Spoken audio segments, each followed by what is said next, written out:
You should push yourself beyond your limits of tolerance in your 20s to find out where it is. How much can you work? How disciplined can you become? Like, can you work 12 hours a day? Can you work 8 hours a day? Can you work 3 hours a day? Like, flat out. Where's your limit? And how much work can you do, and how much socialization? You should find out. Push yourself past and then back off to that point where it's optimally sustainable. It's good to think about that as a goal. It's like you're trying to discover what your limitations are when you're in your 20s so that you can hit that edge, so that you can sustain yourself across the decades. You don't want to have too much fun, right? Too much fun takes you out. It's not fun being the 40-year-old at the singles bar, precisely. So you want to make sure that what you're doing is age appropriate, and you want to push yourself in every direction that you can, but you should be doing that with an aim in mind. It's like you're trying to make yourself into a better and more competent person. And so some discipline along with the fun is a good idea.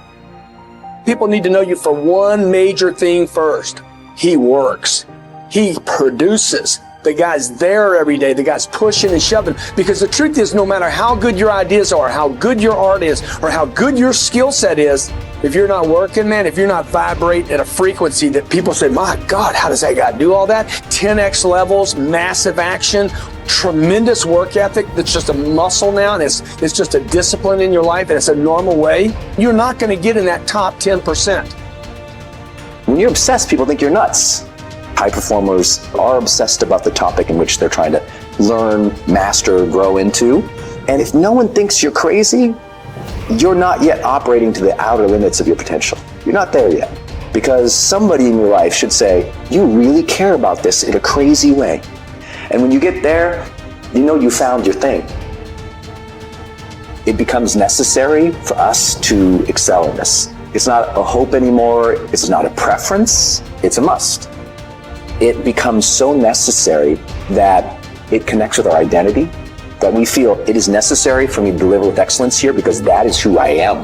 This topic, this thing I'm doing, I care about this, I want to master this. And when we hit that, game changer.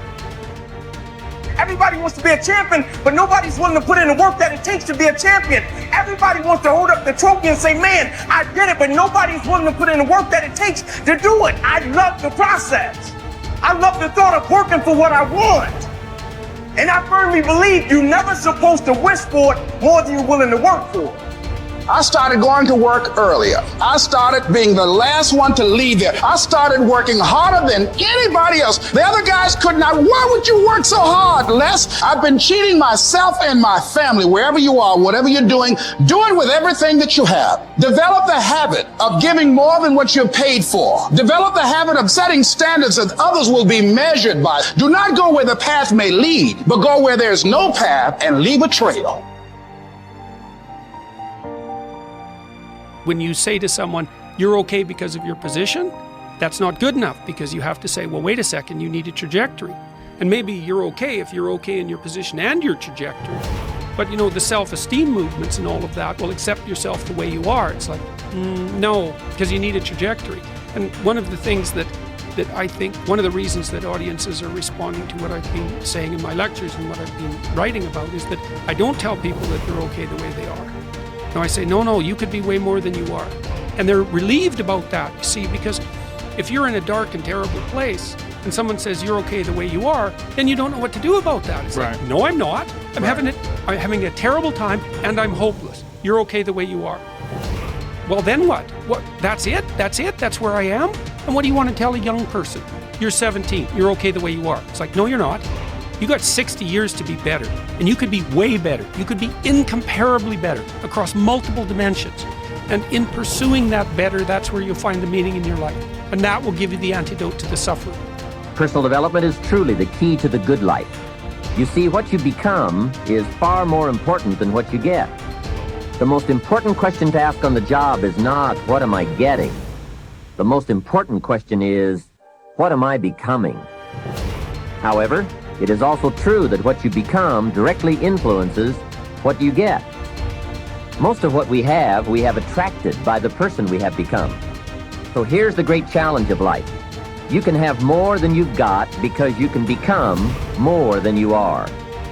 That is the great focus of attention for life change. Now, on the other side of the coin, it reads, unless you change how you are, you'll always have what you've got.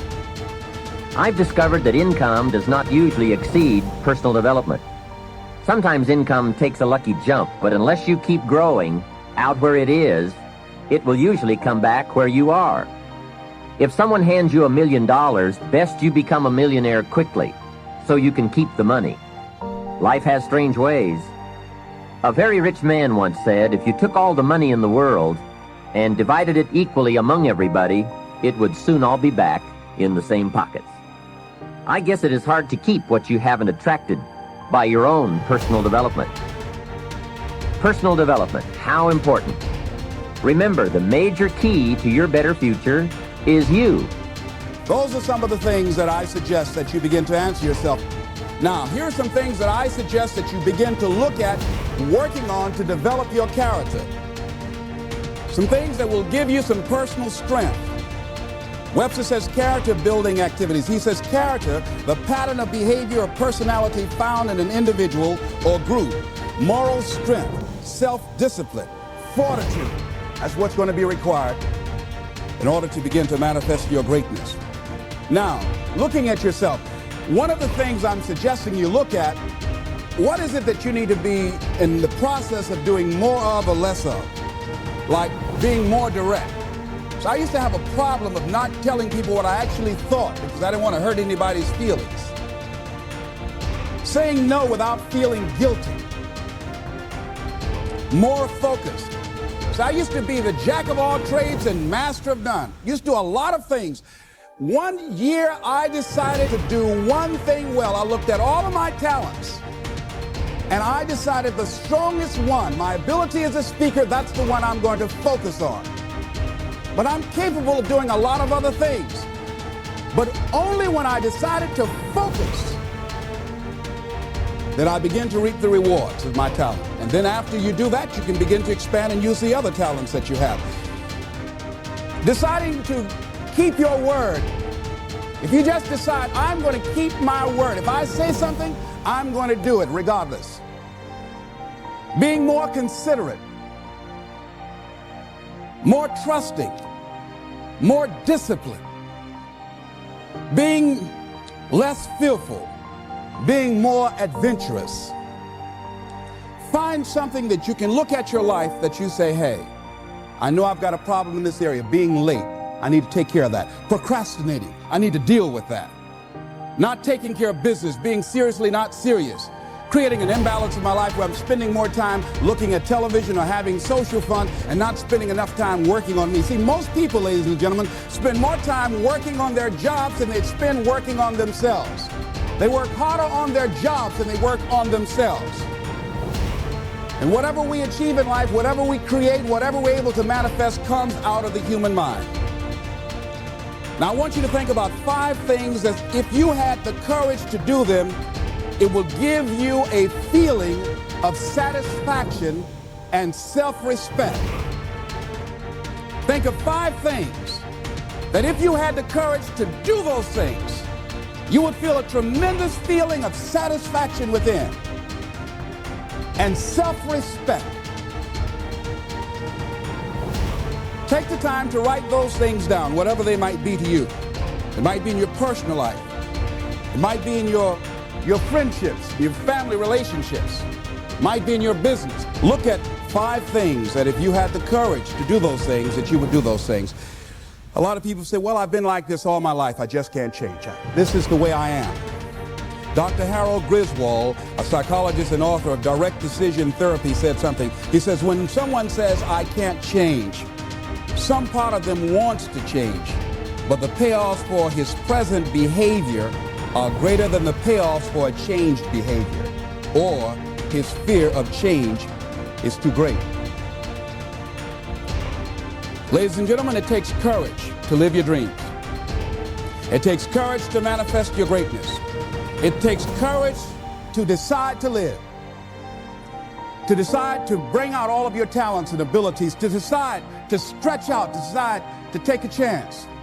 It takes courage to be happy, just to be you.